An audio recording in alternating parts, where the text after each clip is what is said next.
Hi నమస్తే, నన్ను మీరు రాపల్లి భాస్కర్, హైకోర్టు అడ్వకేట్.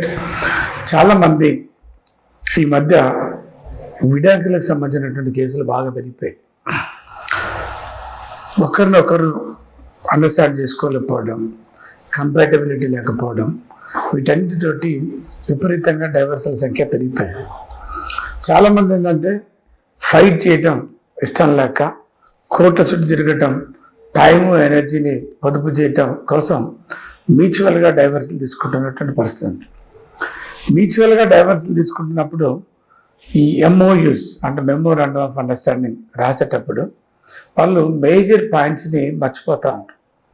దాంతో ఏంటంటే మ్యూచువల్ తీసుకునేటప్పుడు ఏ కండిషన్స్ ఉండాలి, ఎలా ఉండాలి, వాటి యొక్క కాన్సిక్వెన్సెస్ ఏంటి అనేది ఎక్కువ మంది కాన్సన్ట్రేట్ చేయట్లేదు.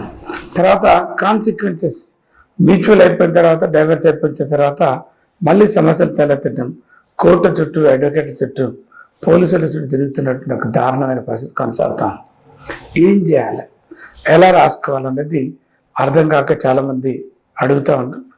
ముఖ్యంగా మ్యూచువల్, ఒక భర్త భార్య ఇద్దరు కలిసి మ్యూచువల్గా డైవర్స్ తీసుకోదలుచుకున్నప్పుడు ముందుగానే మీరు మీ పెద్ద మనుషులలో కానీ ఎల్లర్సలలో కానీ ఒక ఎంఓయూకి రండి.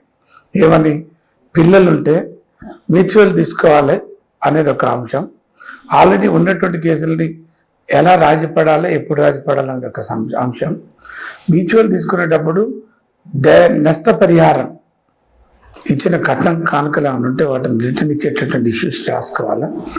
పైగా భర్తకు లేదా భార్యకు లేదా పిల్లలకి మెయింటెనెన్స్ లేదు డ్యామేజెస్ ఇచ్చేటప్పుడు ఎవరెవరి పేరు మీద ఎంత ఇవ్వాలి, అది ఏ రూపంలో ఇవ్వాలి, నగదు రూపంలో ఎంత ఇవ్వాలి, లేదు వైటా బ్లాకా, దాంతోపాటు ఆస్తులు ఏ రూపంలో ఆస్తులు ఇస్తే ఎక్కడెక్కడ ఉన్నటువంటి ఆస్తులు, వాటికి సంబంధించినటువంటి అద్దులు, ఆ ఆస్తులు కూడా మరి మ్యూచువల్ తర్వాత అది భర్త కంట్రోల్ ఉండాలన్నా, భార్య కంట్రోల్ ఉండాలన్నా, పిల్లలు అప్పటికే ఉండబడినటువంటి పిల్లలు కస్టోడియన్ ఎవరు, తల్లి చూసుకోవాలా తండ్రి చూసుకోవాలా అనేటువంటిది ఒకటి.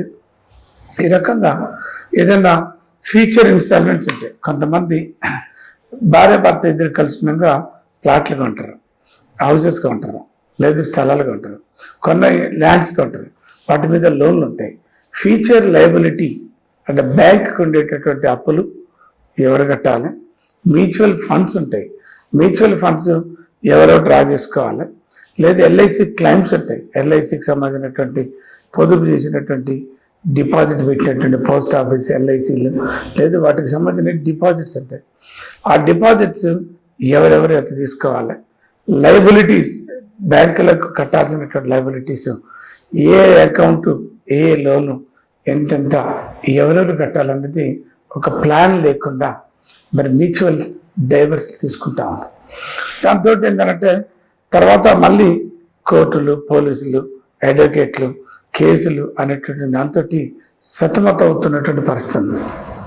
అందుకనే ఒక మ్యూచువల్ తీసుకునేటప్పుడు ఒక అడ్వకేట్ దగ్గరికి పోయి మీరు ఏమనుకుంటారు, మీ మధ్య ఉండేటటువంటి డౌట్స్ ఏంటి, మీకు కావాల్సినటువంటి ఒక వేదిక ఏంటి, మీరు ఏ రకంగా ఈ మ్యూచువల్ నుంచి రిలీఫ్ కావాలనుకుంటారు, పాత అంటే పెండింగ్ కేసుల్ని ఎవరెవరు రాజీపడాలి, భవిష్యత్తులో మ్యూచువల్ తీసుకున్న తర్వాత ఇక కలిసేటటువంటి అలవాటే ఉండొద్దు అనేది ఒకటి.